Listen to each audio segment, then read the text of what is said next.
अस्सलाम वालेकुम। मेरा आज का टॉपिक है कि बच्चों को किस लेवल पर कौन सी आज़ादी होनी चाहिए। इस मामले को समझने में पेरेंट्स खुद भी नाकाम रहे हैं और पेरेंट्स के पेरेंट्स भी जो है ना इस मामले को समझने में नाकाम रहे हैं और कुछ मेजर गलतियां आबा व अजदाद से होती रही हैं।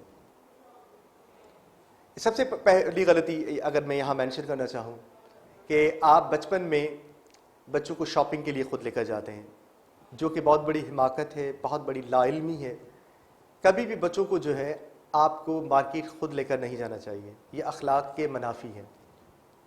जब आप बच्चे को मार्केट के अंदर कोई सूट या अपना बूट दिलवाना चाहते हैं, वहाँ बच्चा आपकी चॉइस को जो है ना वो पसंद नहीं करता है, वहाँ वो अपनी ख्वाहिश को ज़ाहिर रखता है और कहता है कि बाबा मामा मुझे ये चाहिए, मुझे ये नहीं चाहिए।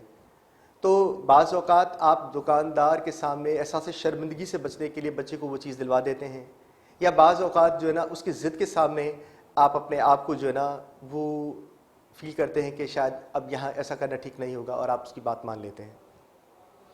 और इस तरह से बच्चे के अंदर एक मादा डेवलप होने लगता है जो वो खुद चीज़ों को चॉइस करता है। एक अच्छा स्पिरिट है, मगर बाज़ औक़ात इसका इम्पैक्ट लॉन्ग टर्म बहुत ख़राब होता है। स्लोली एंड ग्रेजुअली वो बच्चा जो ना अपनी चॉइस की चीज़ें ख़रीदता रहा और आगे चलकर जब वो बड़ा हुआ तो एक जगह पर जब वो सने बलूगत पर पहुंचा तो उसने ये चाहा कि अब मैंने शादी अपनी मर्ज़ी से करनी है, या लड़की कहती मुझे शादी अपनी मर्ज़ी से करनी है। अब वहाँ आप पेरेंट्स जो है ना अपना पेरेंट होने का बड़ा रोल निभाते कि नहीं, अब आज तक तो आपकी हमने बात मानी, मगर अब रिश्ता आपको हमारी मर्ज़ी से करना पड़ेगा, जो कि बहुत गलत है। ये अब आपका राइट नहीं है।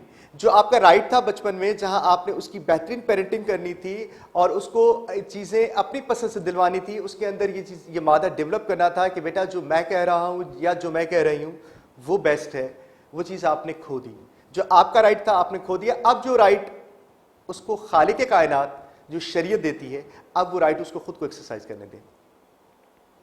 आप देखें कि जब रसूल खुदा सल्लल्लाहु अलैहि वसल्लम हज़रत फातिमा का रिश्ता हज़रत अली से करना चाह रहे थे और खालिक कायनात से भी अप्रूवल आ चुकी थी, बावजूद उसके रसूल खुदा सल्लल्लाहु अलैहि वसल्लम ने अम्मा फातिमा से पूछा है कि फातिमा अली का रिश्ता आया है, कर दूं?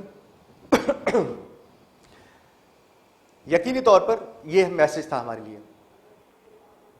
हुजूर ने यह नहीं कहा कि मैं नबी हूं, मैं आपसे बेहतर जानता हूं और मुझे ये करना पड़ेगा। आपने कहा कि क्या ये ठीक है, मैं कर दूं? जब अम्मा फातिमा ने यस कहा है तो रसूल खुदा सल्लल्लाहु अलैहि वसल्लम ने हज़रत अली को हाँ में जवाब दिया है। यह है बेहतरीन पेरेंटिंग। गो के रसूल खुदा खुद भी यही चाहते थे, खालिक कायनात भी यही चाहते थे, मगर फैसला आपने उससे लिया। इसी तरह से आप औलाद जब सने बलूग तक पहुंचे और वो अपने रिश्ते के लिए खुद कहे तो आप उसको सही और गलत समझाएं, उससे पॉजिटिव और नेगेटिव समझाएं, उसके ड्रॉबैक्स और जो है ना फ्यूचर कॉन्सिक्वेंसेस क्या होंगे वो जरूर समझाएं।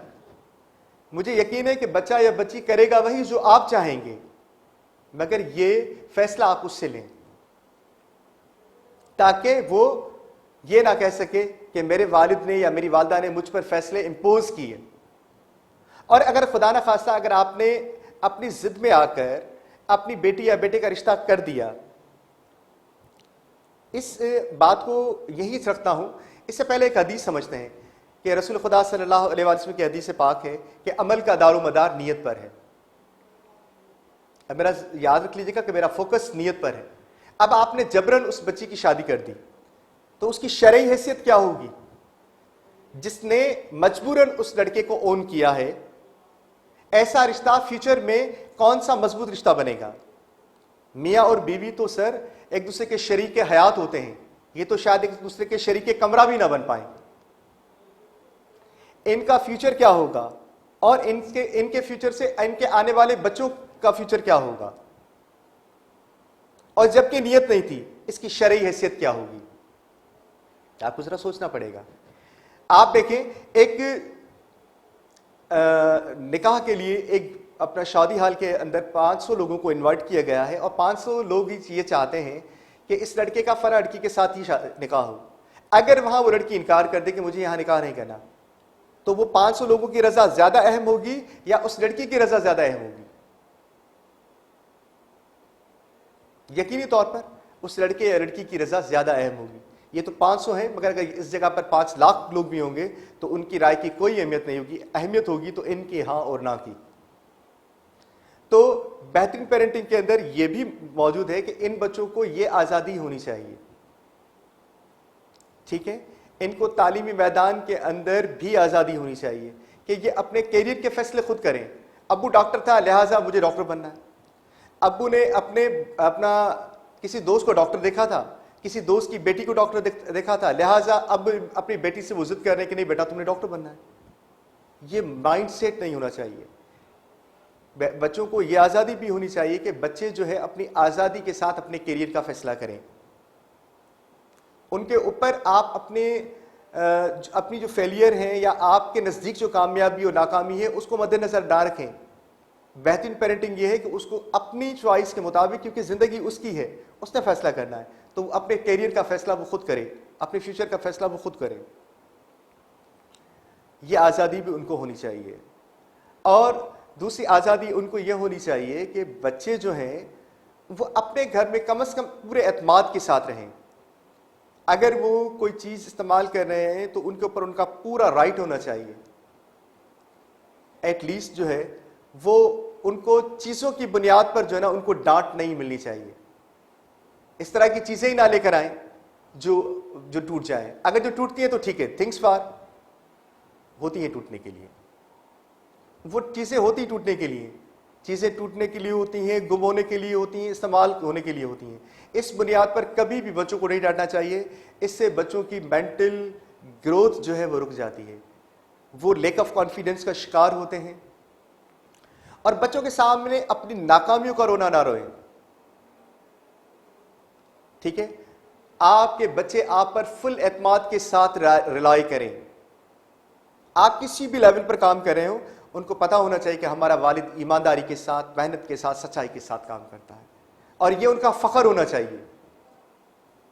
आप उनके सामने शिकायत ना करें कि फला रिश्तेदार ने ये किया, फला दोस्त ने ये किया, फला मोहल्ले वालों ने ये किया।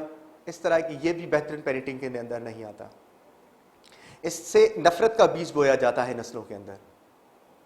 अपने माजी के तल्ख तजुर्बे उनके सामने शेयर जरूर करें, मगर एक स्टोरी बनाकर।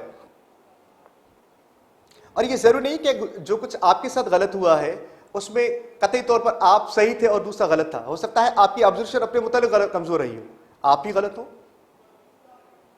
तो उनके सामने इस तरह का रोना ना रोएं। तो बच्चों को यह आज़ादी होनी चाहिए कि बच्चे जो हैं वो मुकम्मल अपनी एज के मुताबिक आज़ाद हों।